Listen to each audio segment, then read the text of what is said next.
Welcome back to the Shakespeare and Veronaville series, where we look at the links between the Sims of Veronaville and the Shakespeare plays that inspired them.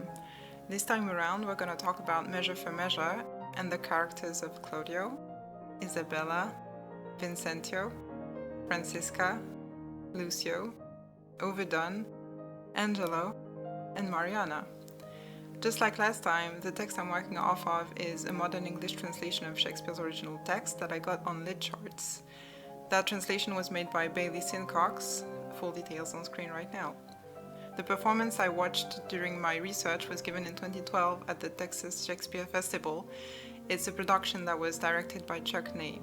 Additionally, I'm going to be citing a lecture that was given at Harvard by Marjorie Garber that's available on YouTube as well.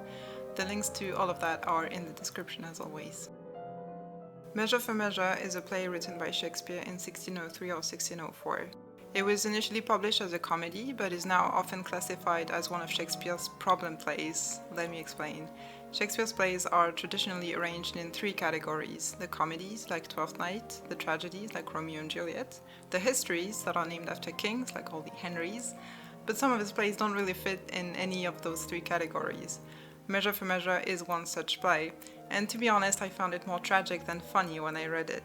So that's why it's now often considered part of the fourth problem play category, along with three other plays of Shakespeare's. The play takes place in Vienna, Austria. The Duke of Vienna, Vincentio, is about to leave the city.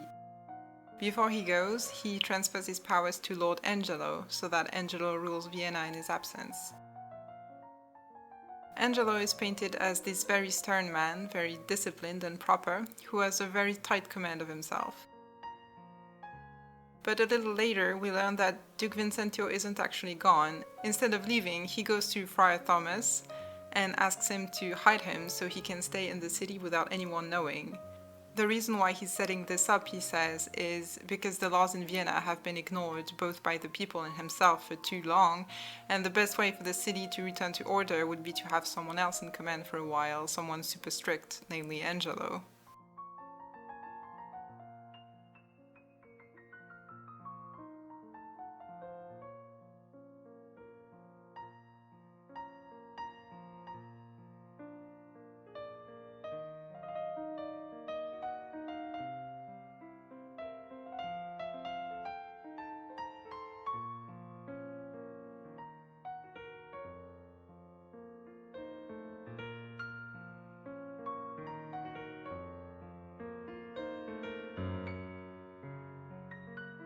He adds that he's curious to see if Angelo will live up to his impeccable reputation now that he's in a position of power. So Vincentio disguises himself as Friar Lodovic, and Friar Thomas accepts to give him a place to stay where nobody will find him. Then we're introduced to Lucio. Lucio is a gentleman who likes to talk a lot. When he first appears, he's casually bantering with two other gentlemen, making jokes about sex and venereal diseases caught at brothels. We get the idea that the city is kind of depraved, to use a strong word, and people seem to be having unmarried sex left and right, which at the time was considered, ungodly. And we learn that unmarried sex is also against the law in Vienna, but that old law hasn't been applied for many years, so that nobody's really worried about being punished for doing it. Then, fittingly, enters Mistress Overdone. So if, like me, you've been wondering why Overdone Zani has this first name, here is the explanation. Mistress Overdone is the manager of a brothel in Vienna, a house of woohoo. The Sims wiki page says she's a prostitute. That's not quite correct. She employs prostitutes. She's a brothel keeper. Overdone is her last name. We never get to know what her first name is, and the joke of it is that in Shakespeare's England, just like now, to do someone could mean to woohoo with them. And so that name alludes to the fact that Mistress Overdone is supposed to have been woohooed many times. And we later learn that she's had 9 husbands. So Mistress Overdone shows up and tells Lucio and the gentleman that a man was just arrested. That man's name is Claudio, and he was sentenced to be executed for getting his girlfriend Juliet pregnant before they were married. As you can see, I'm not using Sims 2 Juliet Cap for this, because I think you'll agree that Max is based Juliet Cap on Juliet Capulet from Romeo and Juliet. So that's why I'm making a distinction there and taking for granted that Measure for Measure's Juliet is a completely different Juliet.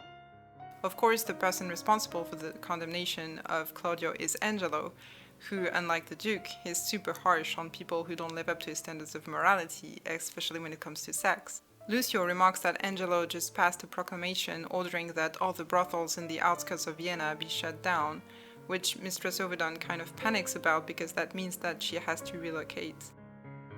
After that enters Claudio himself, in chains, held by the provost, the jailer.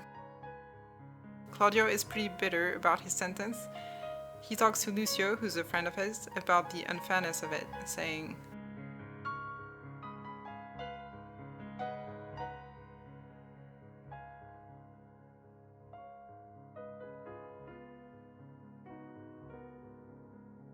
because remember, the law against premarital sex isn't new, but it hadn't been enforced for so long that plenty of people before Claudio had had sex out of wedlock without any punishment. So from Claudio's point of view, his sentence feels completely arbitrary. Even worse, Juliet was pretty much his wife in effect. They were just waiting for her dowry to materialize to officialize it, but they were already together, and the sex they had was absolutely consensual, but of course that's not gonna matter to Angelo. Lucio agrees that Claudio shouldn't die for what he did, and so he accepts to go get Claudio's sister, Isabella, to inform her about what's going on and to ask her to talk to Angelo to try and get him to show some mercy. When Lucio goes to see Isabella, she's at a convent, about to become a nun of the Order of Saint Clair. She's talking with Francisca, who's a seasoned nun, and who is in charge of telling her about what being a nun at that convent is going to be like for her. While they're talking, Lucio arrives and tells her that the Duke is gone, her brother is about to be put to death for getting Juliet pregnant, and that he needs her to intercede in his favor to Angelo. And so she accepts to delay taking her vows and to go see the new Deputy Duke. The scene of the first confrontation between Isabella and Angelo has a pretty interesting dynamic. Isabella states her business and pleads for her brother's life kind of weakly initially. Angelo refuses her request, and she kind of just gives up. But then Lucio pushes her to be more insistent, and keeps pushing her throughout the exchange, and under his encouragements, she reveals herself to be quite a fierce debater, to the point that instead of giving her a straight-up no, Angelo tells her that he's gonna think about it, and that she should come back the next day to hear his response. But then, when Isabella and Lucio leave and Angelo is alone, he has a monologue that makes it pretty clear that the reason why he asked her to come back isn't really because he cares about Claudio's sentence. He just really wants to see her again because he finds her very attractive. What's that? Oh, lust! The sin that he's condemning Claudio for. He's very distraught about it. He fully realizes that he's fallen prey to temptation and he's ashamed of it, but he's also completely overpowered. Then we go to the prison, where Duke Vincentio, disguised as Friar Ludovic, pretends that he's come to visit the prisoners to minister to them. The provost introduces him to Juliet, Claudio's partner, who's here for the crime of fornication. She's very visibly pregnant by that point. Vincentio asks her if she repents her sin, and she says she does. She seems very sincere. She says that the offense was committed in mutual agreement with Claudio. In other words, it was consensual sex. And she agrees with Vincentio that the fact that she consented makes it so she's more to blame than Claudio is, which is heartbreaking. What I understand from this is that if she had been raped by Claudio, it would have been equally her fault and his, but since she did it willingly, it's more her fault, because she's a woman, I think. On the next day, Isabella comes back to Angelo to find out what he's decided about Claudio. And Angelo blackmails her. He tells her that the only way she can prevent her brother's execution is if she agrees to sleep with him, with Angelo. He doesn't lay it out as plainly as that at first, but he ends up having to be more explicit because she doesn't quite get what he's saying. Needless to say, Isabella is horrified. She understandably becomes absolutely furious, and she tells him, "Just sign a pardon for my brother right now, or I'll tell everyone what kind of horrible person you are." And he replies, "Who would believe you? I'm the guy with the power and the impeccable reputation. You're just a random girl. Literally, nobody is going to believe you, and all you're going to do if you denounce me is hurt yourself, because people are going to think that you're trying to slander a good man. And she realizes that he's right. So he tells her to make a decision. Either you come join me tonight and I'll pardon your brother, or you refuse to give in, and not only will your brother die, but I'll also make sure to torture him as long as possible before he does. After he leaves, Isabella really takes the full measure of her vulnerability. Angelo clearly has the power to enforce the law only when he wants to and exempt himself from it as he wishes. She says,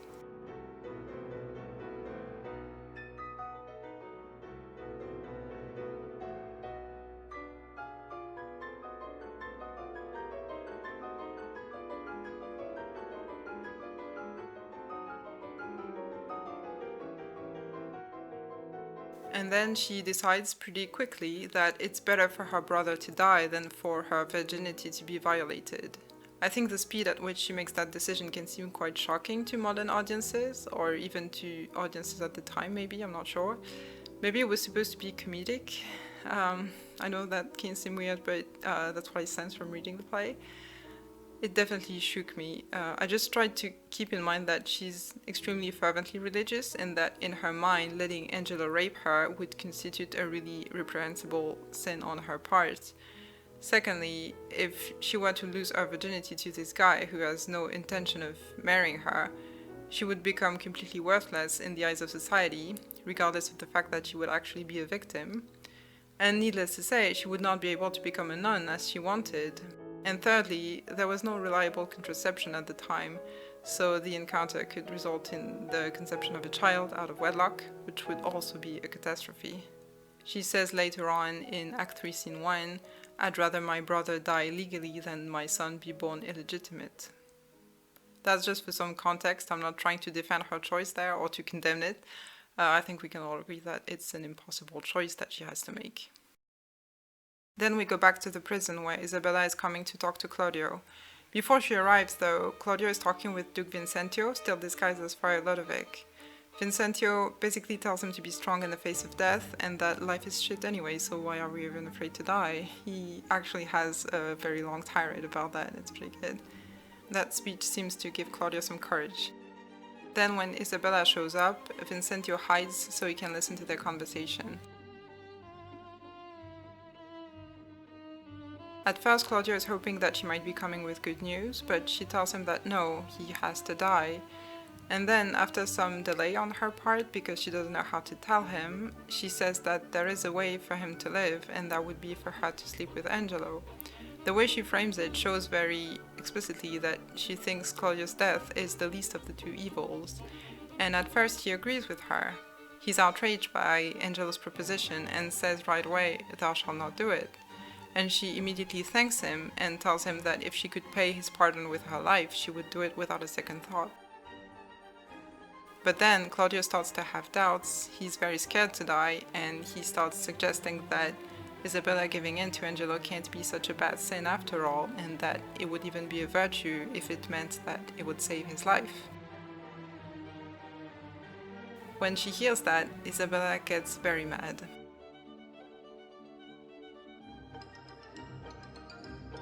And she throws his lifestyle back in his face, which in her mind is way too sexually liberated, basically accusing him of being a fundamentally immoral person. As she's about to leave him there, Vincentio comes out of hiding, and he pretends that he inadvertently overheard their conversation. He first talks in private to Claudio and tells him that Angelo's proposition to Isabella wasn't for real, it was just a test that he put her through to practice his judgment of people's dispositions, as he says, so a test of her character, and the fact that she refused the bargain only proves that she's a good person, but there was no hope for Claudio to be saved either way. And Claudio is like, "Oh, okay, that makes sense, now I feel so bad for reacting the way I did that I do want to die." Why does the Duke tell him that when it's not true? To be honest, it's not super clear. We'll come back to Vincentio's manipulative tactics, but for now let's just say that he's setting things up for later. And so after utterly destroying Claudio mentally, he goes back to Isabella. She says that she's going to see Angelo and tell him that she refuses his proposition, But Vincentio tells her that there is another option. He has a solution that would spare Claudia's life, avoid Angelo taking her virginity, and also help out another lady that he wants to introduce her to. The lady in question is Mariana. Some years ago, Mariana was supposed to marry Angelo, but he let her down because her dowry was lost in a shipwreck where her brother also died. Angelo invented a story about her not being chaste, and he said that the marriage couldn't be concluded because of that, but we get that the real reason is that he didn't want her if she wasn't gonna be able to bring in the money that he expected. She still loves him though, go figure. So Vincentio's plan is that Isabella tell Angelo that she accepts his offer, as long as he receives her in complete darkness. And then, instead of going to the rendezvous herself, Mariana replaces her, so that Angelo actually unknowingly sleeps with Mariana and not Isabella. And the result of this should be 1. Angelo thinks that he got what he wanted and he pardons Claudio, 2. Isabella doesn't get raped, and 3. Angelo and Mariana having sex effectively seals their contract of marriage, so that Mariana gets the husband she wanted, and Angelo is forced to recognize her as his wife. So at this point I felt that I should mention that by today's standards, tricking Angelo into sleeping with someone who he thinks is someone else qualifies as sexual assault, and that's not even speaking of the fact that they also want to trick him into a marriage that he doesn't want.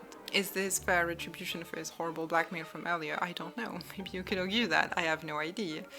Anyway, Isabella thinks that this plan of having Mariana sleep with Angelo instead of her is an excellent idea.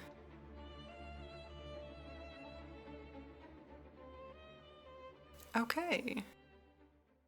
Then we have a sort of comical reprieve with the next scene, although the subject matter is still pretty heavy underneath the joking. Mistress Overdone's pimp, a man whose name is Pompey, is being arrested for being a pimp and is about to be sent to prison. Vincentio, disguised as Friar Lodovic, witnesses him being carried away and chastises him for his crime. Then Lucio comes along and adds another layer of it, basically saying that it serves him right and all that, which is very hypocritical of him because Lucio himself benefits from Pompey's work since he's a client of Mistress Overdone's. After Pompey is taken away, Lucio stays to chat with Vincentio, and they end up talking about the Duke, so Vincentio himself, except of course Lucio has no idea that the man he's talking to is in fact the Duke. So he criticizes the Duke, makes fun of him, the whole thing, and Vincentio is struggling a bit to stay calm, but you know, he takes note of Lucio's words and bides his time until he can get his revenge, and we'll get back to that at the end of the play. Then Lucio leaves, and someone else is getting arrested and brought to prison. This time it's Mistress Overdone. While she's being dragged by officers, she says that the person who snitched on her is Lucio, and that he's a serious moron for doing that because he knocked up one of her prostitutes and he promised to marry her, but he never did, and it's Mistress Overdone herself who's been taking care of the child since its birth. And then she's taken away to prison. Then Vincentio brings Isabella and Mariana together so they can discuss the plan that they're going to execute that night. They both get along and Mariana agrees that it's a great plan. She's not bothered at all by the fact that she's gonna sleep with a man who thinks that she's someone else. So she goes, and her evening with Angelo mercifully happens off stage. After the deed is done, so very late at night, Vincentio goes back to the prison to check with the provost if Angelo has issued Claudio's pardon yet. The provost says no, but Vincentio is still optimistic and thinks that it's just a matter of time. Then the provost receives a letter from Angelo, and Vincentio is convinced that that's the pardon. But lo and behold, it's the exact opposite. Angelo is asking the provost to execute Claudio at 4 a.m. exactly, and to bring him his head as proof. Both Vincentio and the provost are dismayed, since neither of them think that Claudio deserves death at all. So Vincentio comes up with another one of his plans. He tells the provost to put Claudio in a secret cell and bring Angelo the head of another prisoner who just happens to have been beheaded recently. Turns out that that other dead guy not only was freshly beheaded, but also happens to look very much like Claudio. And Vincentio is like, oh, 'tis an accident that heaven provides. Yay! At first the provost is reluctant to disobey an order from Angelo, But Vincentio guarantees him that he'll be fine because the Duke is coming back soon and he won't let anything happen to him. So in the end, the Provost decides to trust him and to save Claudio. Then, after the Provost has left to deliver the severed head to Angelo, Isabella comes to the prison to check that Claudio has indeed been pardoned. Vincentio intercepts her, and this is just great. Instead of letting her know that Angelo didn't keep his word but that Claudio is still safe, Vincentio tells her that Claudio is dead, that he was just executed on Angelo's order, and that there was nothing anyone could do about it. So obviously, Isabella is quite horrified, but Vincentio is like, take patience, my child, the Duke is coming back tomorrow, and when he's here, you'll be able to plead your cause to him and accuse Angelo publicly. You'll say that he raped you in exchange for your brother's life, and he didn't hold his part of the bargain, and you'll get justice, and all will be well. So she's like, okay, I trust you. Then we have a scene with Angelo, who just received letters from the Duke informing him of his return and commanding him to meet him in public the next day to hand him over power. He has a monologue about being a bit worried that Isabella could try to denounce him then, but he still doesn't think that she'd be believed, and then he explains why he still ordered Claudio to be killed. It's not because he had any suspicions about the woman he slept with not being Isabella, it's because he was scared that Claudio might try to get his revenge on him for dishonoring his sister. So from his perspective, it was just safer not to let him live. So the next day, Duke Vincentio returns as himself, the Duke, as if he was actually gone this whole time, and the whole city is there to witness the exchange of power between Angelo and him. Before they do that, though, the Duke allows the people to come up with grievances if they have any. So that's Isabella's cue to do what Friar Lodovick instructed her. She does know that Lodovick and Vincentio are one and the same, and she denounces Angelo. As she was told to do, she doesn't talk about the plan involving Mariana, and she pretends that it's her, Isabella, that Angelo slept with, and that she was dishonored by him. Angelo accuses her of lying or being insane, and the Duke pretends that he doesn't believe her, at least initially. That's more secondary, but Lucio is there too, and since he likes to talk and be the center of attention so much, he tries to participate in the story, because he's the one who went and fetched Isabella in the first place, so he puts that forward in his habitual joking manner. And the Duke, who now hates him because he's heard what Lucio says of him behind his back, just tells him repeatedly to shut up. Isabella mentions that she wishes Friar Lodovick were here to support her because nobody seems to believe her. Of course, Friar Lodovick can't be here because that's really the Duke. But then Lucio says that, yeah, he knows Friar Lodovick, and that guy is a terrible guy who says horrible things about the Duke in his absence. Now, of course, if you remember, it was Lucio who was talking the Duke to Friar Lodovick and not the opposite, so Lucio is blatantly lying and Vincentio knows it. Then another friar, Friar Peter, speaks up to defend Friar Lodovick, and he also says that everyone's a liar and Angelo can't have been sleeping with Isabella on the night she said he had, and Lady Mariana can prove it. Vincentio has Isabella be taken by officers because he's still pretending not to believe her. And Mariana steps up to make her case. She's wearing a black veil on her face and she says she won't remove it until her husband tells her to. And then she says that on the night Angelo was accused of having slept with Isabella, he was actually sleeping with her, Mariana, his lawful wife. Angelo's like, what are you talking about and who the hell are you? Let me see your face. And so since he asks her to, she removes her veil and he recognizes her. He confesses to the Duke that he was engaged to her, but he broke up the engagement years ago. Mariana maintains that they slept together and so she is his wife. Angelo gets angry and the Duke appears to be completely on his side. He agrees that Isabella and Mariana must be part of a larger conspiracy against Angelo, probably masterminded by this Friar Lodovick guy, and he basically lets Angelo be the judge in a parody of a trial to determine what's going on and what kind of punishment these people deserve. And then he just leaves them to it.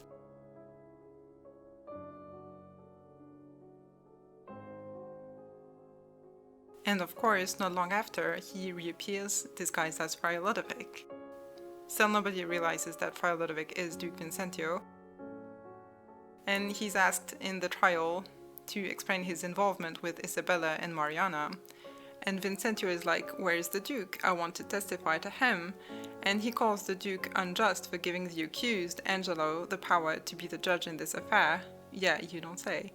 He's accused of being blasphemous and of slandering the Duke. He gets angry, everyone gets angry. Lucio starts accusing Vincentio of shit-talking the Duke the other day when they two were chatting. Vincentio denies it and says he was actually Lucio doing that. And in the end, Lucio comes at him, calling him names. They get physical, and he pulls the friar's hood.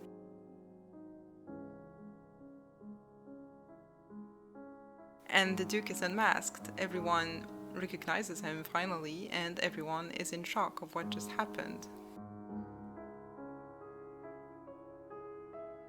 So Duke Vincentio first sets Isabella and Mariana free, and he orders the officers to get Lucio instead.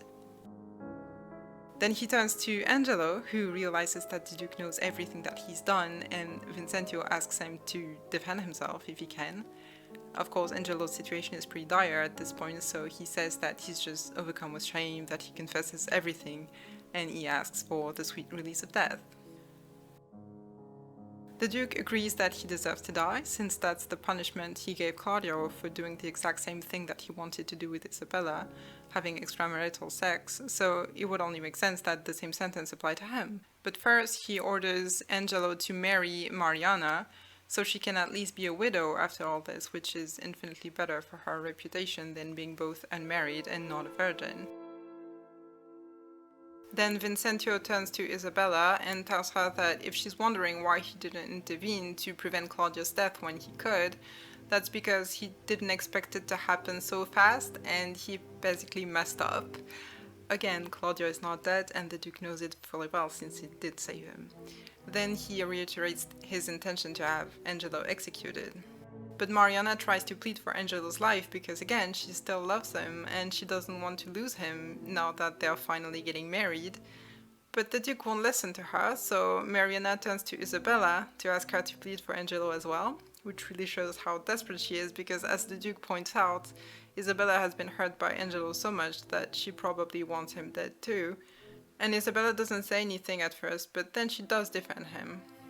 Her argument is basically that Angelo only intended to rape her, but since they substituted her with Mariana, his lawful wife, it technically didn't happen. Once the Duke feels that he's heard enough, he asks the provost to get Claudio, who's still very much alive in his secret cell, and it's like, aha, who would have thought it? Claudio didn't actually die. What a funny joke that was, Mr. Duke. So Isabella is super relieved, finally, and since Angelo didn't actually have Claudio killed, it was only an intention, then he doesn't actually have to be executed, and he can keep living his life happily ever after as long as he's married to Mariana. Claudio gets reunited with Juliet, and the Duke asks him to marry her to restore her reputation, which he was going to do anyway. As for Lucio, who committed the unforgivable offense of being a dick to the Duke, he's sentenced to a triple punishment. 1. Marry the prostitute that he knocked up. 2. Be whipped. And 3. Be hanged. I'd like to point out the gross discrepancy between Lucio's offense and his punishment, especially when you compare that to Angelo's offenses and punishment, or rather absence of punishment. What's interesting too is that Lucio's condemnation is framed as a comedic moment in the play, or at least that's how I perceived it when I read it and how the production that I saw on YouTube played it. So maybe it's implied that this is just good old banter and Lucio is actually going to be pardoned off stage or something, I don't know. And then the final moment of the play is when Duke Vincentio asks Isabella's hand in marriage. You heard me right, the Duke thinks that he should get married to a novice about to become a nun, who he has psychologically manipulated and tortured this whole time. Interestingly, the script doesn't say if Isabella says yes or not. She doesn't have any more lines by that point, so the performance I saw had her remove her religious veil and kiss the Duke so that you understand that she's accepting to be his wife. But there have been productions of the play where she doesn't respond clearly or she straight up refuses, which I think makes a lot of sense because why would she say yes really? But yeah, that's subject to interpretation.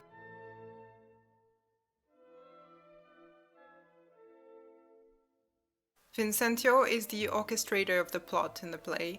You could view him as a metaphorical representation of the playwright, since he controls the characters behind the scenes, Or you could even interpret him as an allegory for God, as Marjorie Garber points out in the lecture linked in the description. He definitely plays God with the characters' lives. He asks Isabella to trust him blindly when he promises that the Duke is coming back and that she'll be able to get justice from him. He also asks the provost to trust him blindly when he tells him to disobey Angelo's order to have Claudio executed. He nominates Angelo as an extension of his own power over Vienna, the same way that you could imagine God sending an angel as his minister on earth. He assigns punishments and ultimately decides who lives and who dies. He's the most powerful character in the play. He has this grand design for everyone that he's the only one to know about. So yeah, I think the interpretation that posits Vincentio as a godlike figure is convincing and interesting. And besides, it has the major advantage of shedding some well-needed light on Vincentio's marriage proposition to Isabella at the end. At the start of the play, Isabella is about to become a nun. If Vincentio is a representation of God, then you could argue that her marrying him is a metaphor for her finally taking her vows, getting metaphorically married to God, which I find makes more sense than the literal marriage of Duke Vincentio and aspiring nun Isabella. As the Duke, Vincentio has let the laws of Vienna be disrespected for years, but then, when he's faced with how corrupt his city has become, instead of taking measures himself, he plots this whole scheme of having Angelo do it for him. He uses Angelo as a shield against criticism. He wants to be firmer with his people, but instead of tightening his rule himself and setting himself up for being criticized, he has Angelo do it for him. You could argue that having Angelo rule in his place was the only way for him to get to see things from the vantage point of the friar. It gave him an opportunity to see things that he would never have been able to see as the Duke, and that's how he was able to unmask Angelo and his corruption. What's a bit questionable about that, of course, is that presumably he knows from the start that Angelo isn't nearly as perfect as he appears to be, because he knows Mariana's story. Right after passing his power on to Angelo, Vincentio also wonders out loud if power might corrupt Angelo or reveal his true, less than perfect self. Vincentio knows that Angelo isn't as upstanding as he appears, and it's like he's putting him in power as some kind of trick to push him to fail, causing people to get hurt, to then expose him. It's like he's setting him up for failure so he can come in as a savior. That's a phrase that Marjorie Garber uses in her lecture, so he can come in as a savior. So again, playing God. Maybe it was the only way for Angelo to be truly humbled, but it's still quite manipulative, and you kind of wonder, does the end justify the means? Vincentio is also manipulative when he gives Claudio his final confession before his execution, when Vincentio actually intends to save him in the end. Same when he lies to Isabella about Claudio being dead, when he's not, and he lies to her about that twice, the first time right after Angelo has slept with Mariana, and the second time in the final scene, shortly before revealing that Claudio is actually alive. From what I understand, the reason why he does that is to see if Isabella will find it in her to forgive Angelo and plead for him not to be executed, which she does end up doing. If you remember, the Duke says to Claudio that Angelo's proposition to Isabella was only a test of her character. Well, that wasn't the case. Angelo didn't mean it as a test. Actually, the person who tests repeatedly other characters is Vincentio himself. And after putting Isabella through all that, he has the gall to ask her to marry him, which is really where it makes more sense if he was God putting her faith to the test all along, and she passed the test or something.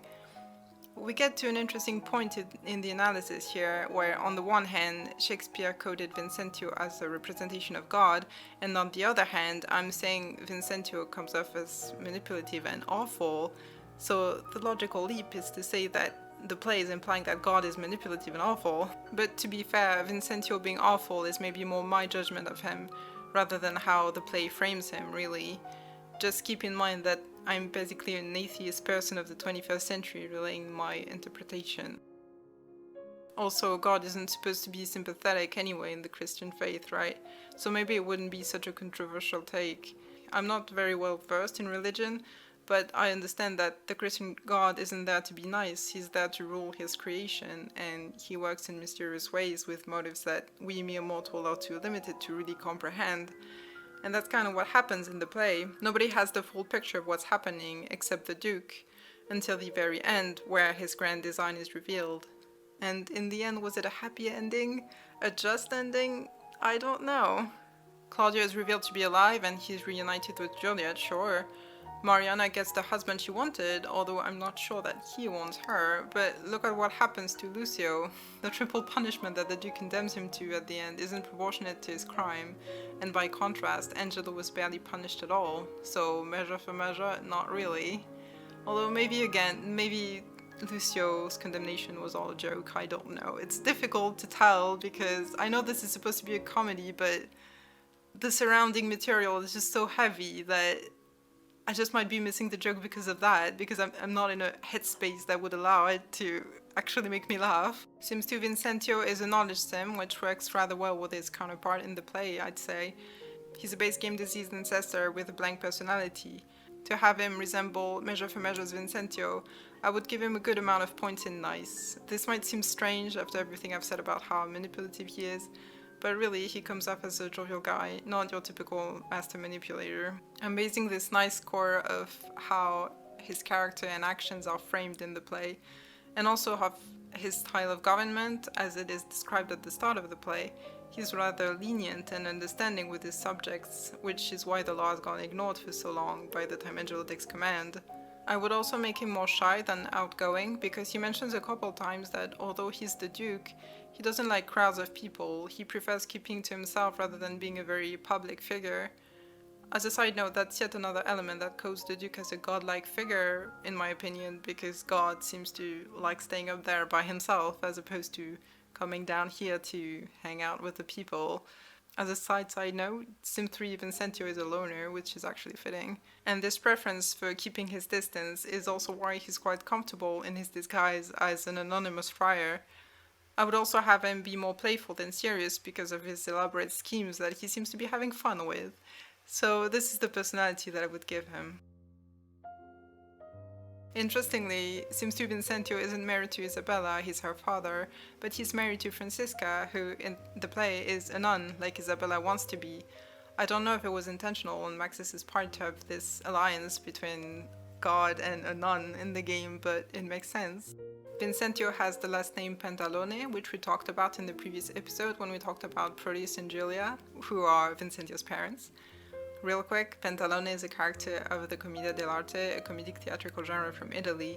Pantalone's main characteristics are his extreme avarice and his involvement with young women.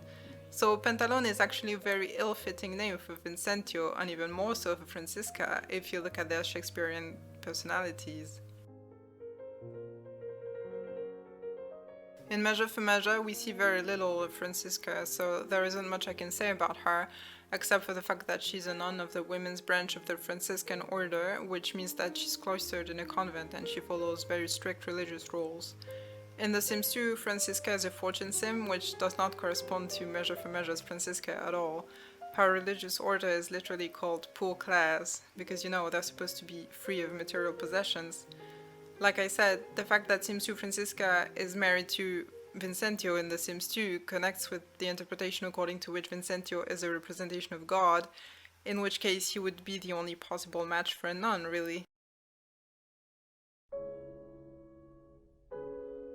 Angelo's main trait in the play is that he has this facade of impeccable virtue, but behind the mask he's very flawed. His extreme is in Puritanism, but what he's trying to repress is still very much there and ends up overpowering him. He's not actually in control of his impulses. He doesn't even seem to be particularly competent at his job either. He's not confident in himself, at least. He comes off as a bit overwhelmed by his nomination as Deputy Duke. See, for instance, when Vincentio summons him to transfer his powers to him.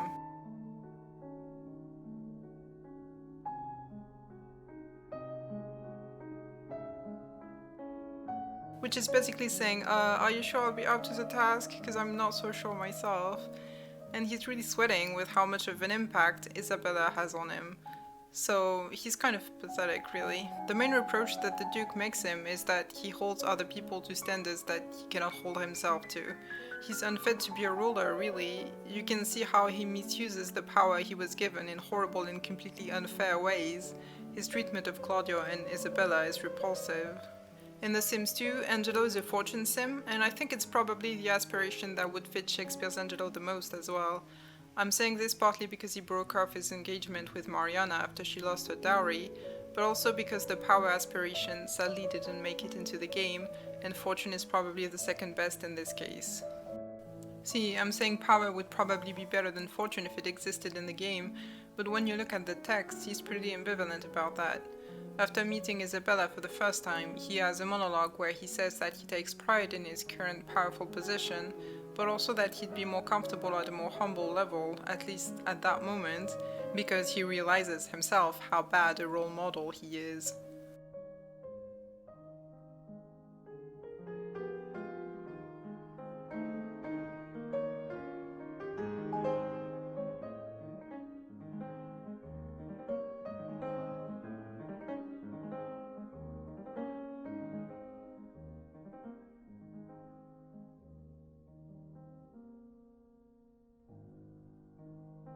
So yeah, Angelo is an interesting character. He's attracted to power, but he also struggles with imposter syndrome at times, which is very human. Like, this is brilliant character writing. This Shakespeare guy is kinda good, actually.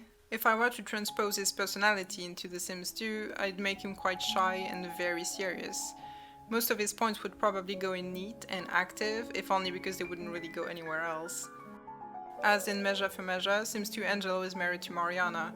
This couple is actually very similar to another Monty couple that we talked about last time, Proteus and Julia. Proteus is initially promised to Julia, he then lets her down in a very hurtful way, but then he repents, Julia forgives him unreservedly because she never stopped loving him, and they get married. Angelo was promised to Mariana, he let her down in a very hurtful way, but by the end of the play he repents, she forgives him because she never stopped loving him, and they get married. Angelo and Mariana have the last name Capitano.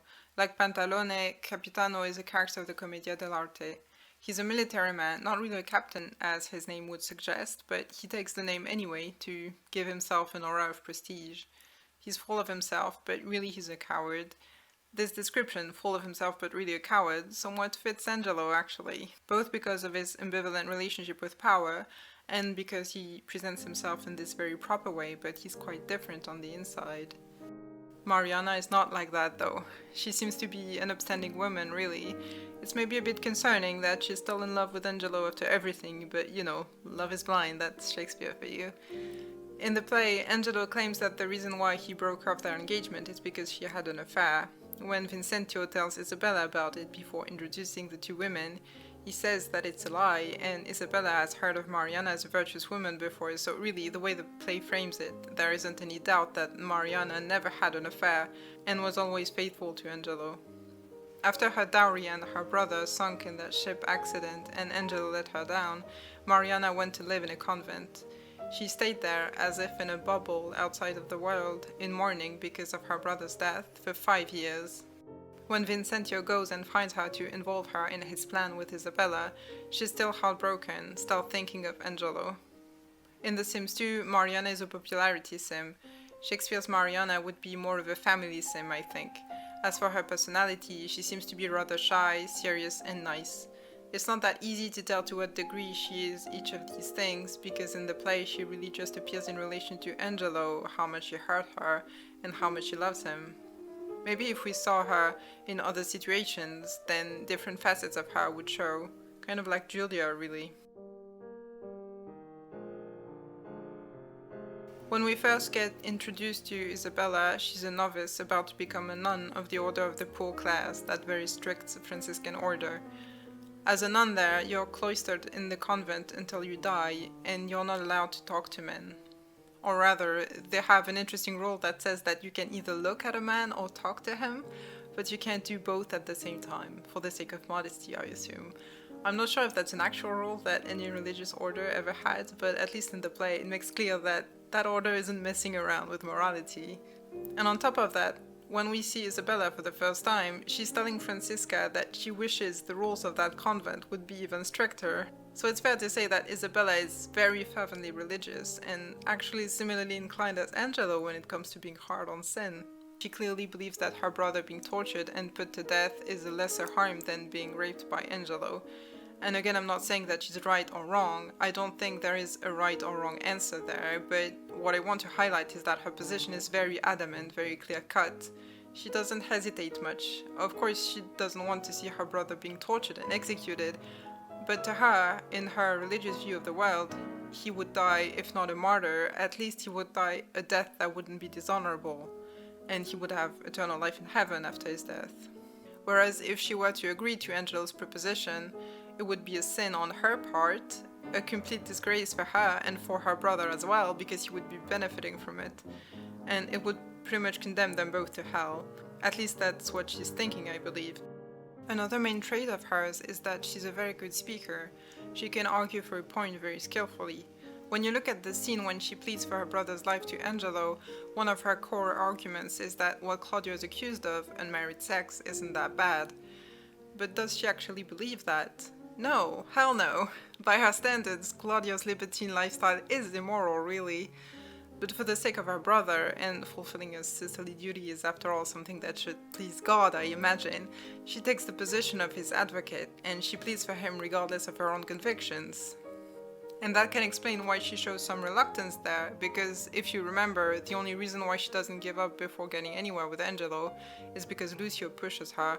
And Isabella is again in a similar situation at the end of the play, when Mariana implores her to convince the Duke not to have Angelo executed.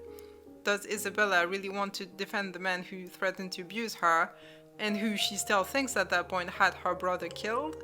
No, I mean, I don't know, but how could she? But she's able to remove her emotions from the situation and pull off a sensible defense for the guy anyway. Or maybe it's not about removing her emotions, actually. Maybe it's more she's able to find empathy and mercy in her that allows her to defend people who've done things that, by her own standards, are bad. It kind of shows how complex she is and how complicated the situations she finds herself in are. And if you want Isabella Monti to have a career that's not in the culinary field, there is ground here for her to be a lawyer. When you look at Isabella's work panel in The Sims 2, she appears to be retired from a non-specified job, but her bio focuses on her cooking skills and she has 10 points in cooking, so you could assume that she had a job high up in culinary, although technically that would require a high cleaning skill as well, but you know. This doesn't match the image of Shakespeare's Isabella because food is typically associated with earthly pleasures, while in Measure for Measure, Isabella is not about that at all. She's more of an aesthetic character.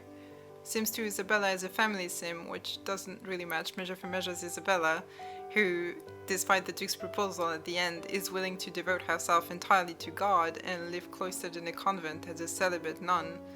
None of the aspirations that are available in the game correspond to her desired life trajectory very well, but I suppose knowledge would be the least ill-fitting. Sims 2 Isabella's personality is very middle of the road, just slightly sloppy, slightly outgoing. In Shakespeare, Isabella is very serious, probably more shy than outgoing, probably on the neat side, and more active than lazy, I think. Now let's talk about Isabella's brother, Claudio, who in The Sims 2 is actually her deceased son. In the description, you'll find a link to a video from the Royal Shakespeare Company, a rehearsal of Act 3, Scene 1 that I found interesting. That's the scene where Isabella comes to Claudio in his prison cell to talk to him and tell him about Angelo's blackmail. In that scene, at first, Isabella delays letting him know about Angelo's proposition. Then she tells him and they both agree that she shouldn't do it. But after a bit, Claudio has second thoughts and he finds himself pleading for his life to her. So in the rehearsal video, the actors played the scene twice. First as if Isabella and Claudio were close siblings, and then as if they didn't actually know each other that well and were more distant. Because the text doesn't tell us about how close they are, so both interpretations are possible.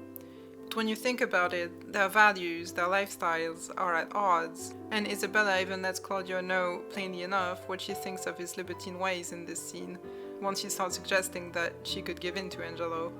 So maybe their relationship being a bit strained from the start makes the most sense. They're just very different people.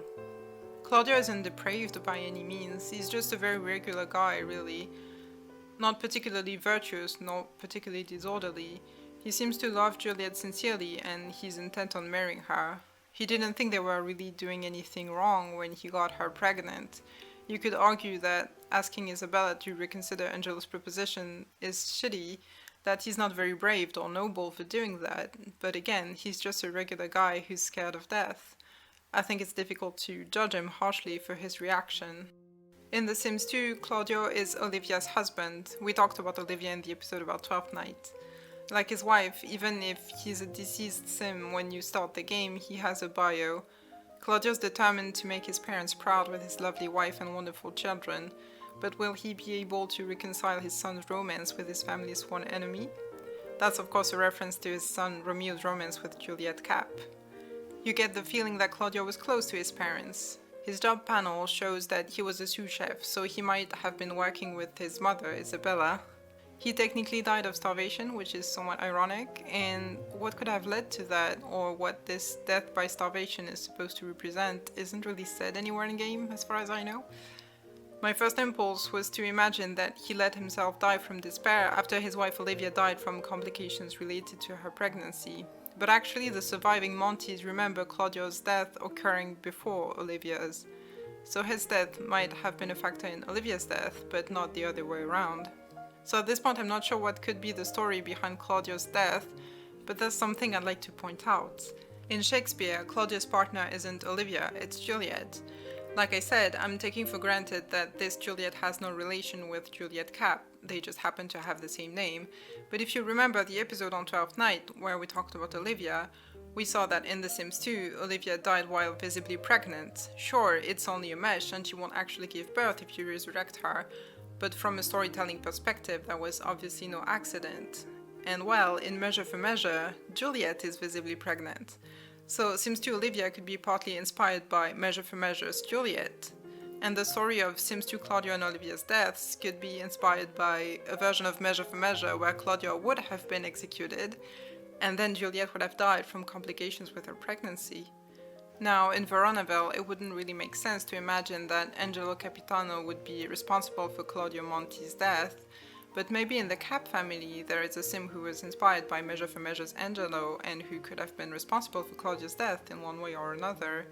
And that could make sense because of the conflict between the Monties and the Caps.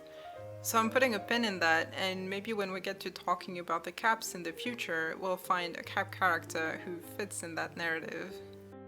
Sims 2 Claudio is a fortune sim, which I don't know. It's not the aspiration I would particularly associate with the Claudio from Measure for Measure, but it's kind of hard to say which one would suit him best. Most likely not romance because of his commitment to Juliet, probably not knowledge, but I feel that pleasure, popularity or family could all work. Sims 2 Claudio is neat, active, serious and grouchy. This doesn't really fit Shakespeare's Claudio, who I would say has most of his points in outgoing and playful. Note that there's another character called Claudio in Shakespeare in the play Much Ado About Nothing, and maybe that Claudio would be similar to Sims 2 Claudio, I don't know yet. Lucio is one of Claudio's friends, and he honors their friendship by accepting his request to go find Isabella and ask her to plead with Angelo. As I said when talking about Isabella, it's really Lucio who pushes her to be more insistent in her pleading. Otherwise, she was going to submit to Angelo's decision to have Claudio executed. So, you know, Lucio comes off as a silly guy who talks too much, but I'd like to say for his defense that at least he's a good friend. However, he's also a guy who lies and spreads gossip about people behind their backs. He frequents Mistress Overdone's brothel, but he snitches on her as soon as Angelo comes to power and the law tightens. So that's blatant moral hypocrisy right there. I imagine he does that to suck up to the new authorities. And Lucio even has a child with one of the prostitutes who work there, Miss Kate Keepdown. He does not want to honor his promise to marry her, so until the Duke forces him to, that child is illegitimate. In The Sims 2, Lucio Zani is a knowledge sim. In Shakespeare, Lucio is definitely a popularity or pleasure sim. I would give him a lot of points in outgoing and playful, maybe something like this. Sims 2 Lucio is married to Overdone Zani, and he's the father of Francisca. His name, Zani, is another reference to a Commedia dell'arte character. Zani is the archetype of the servant. It's actually a larger category than the Capitano or the Pantalone, for instance. There are several different types of Zani. Arlecchino, Harlequin, is one of them. Zani characters are clowns, but it doesn't mean that they lack intelligence. They can be tricksters, and they're quite funny. The Zani loves food, and the Monties are associated with the culinary field, which is highlighted in the Sims wiki. We saw that both Isabella and Claudio were cooks, for instance. The word Zani is also the origin of the English word zany, and according to the Sims wiki, Overdone Zani is a pun to mean... I think they mean a pun to mean Overdone Zany, which, I mean, it's a pretty bad name. I feel bad for her. Overdone Zani is Lucio's wife in The Sims 2, but she's not involved with Lucio in Measure for Measure. Mistress Overdone is married to the mysterious Mr. Overdone, who we never see in the play. Mistress Overdone is a brothel keeper, and that's pretty much it. As Marjorie Garber mentions in her lecture, feminist readings of the play point out that she's a manager. She's the capitalist woman of the play, in a neutral sense. She has her own enterprise and makes her own money. Under Angelo's rule, she's arrested and taken to prison. When the Duke takes back power, we don't know what happens to her. You can imagine that he sets her free, but maybe he doesn't, because the point of having Angelo as deputy duke was to start enforcing stricter rules in Vienna. So maybe the Duke would actually prefer Mistress Overdone's brothel to stay closed. In The Sims 2, Overdone is a knowledge sim. I feel like we don't know enough about Shakespeare's Overdone to know if that would fit her. Maybe her being a woman who earns her own money points at the fortune aspiration, but it's as likely that she was pushed into this line of work because it's the best way she found to get out of poverty. For her personality, all I can say is I'd give her a good amount of points in outgoing.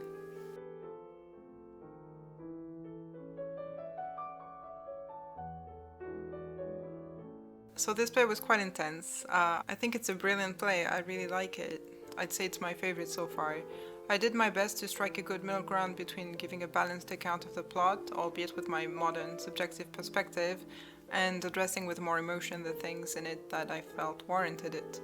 I hope that I didn't miss something and misrepresent a character or a situation. Please let me know if you know the play well and you find that I did, or if you have a different interpretation.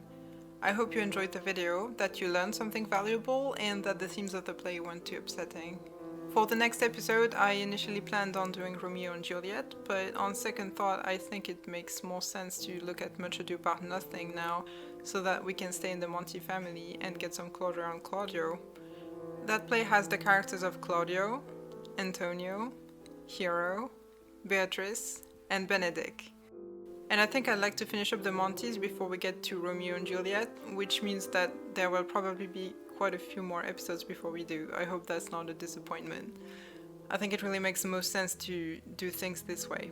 A big reason for that is that, as you've seen, some characters appear in more than one play, and I'd rather not space out the episodes in which the same character appears too much. After Much Ado About Nothing, I'm pretty sure we'll do The Merchant of Venice, because Antonio is in it yet again, and this time he's the main character. So by the time we're done with that one, we'll have a more complete picture of him, and I think we'll be done with him finally. So that's it from me. I hope you have a good rest of your day, and I'll talk to you next time. Bye!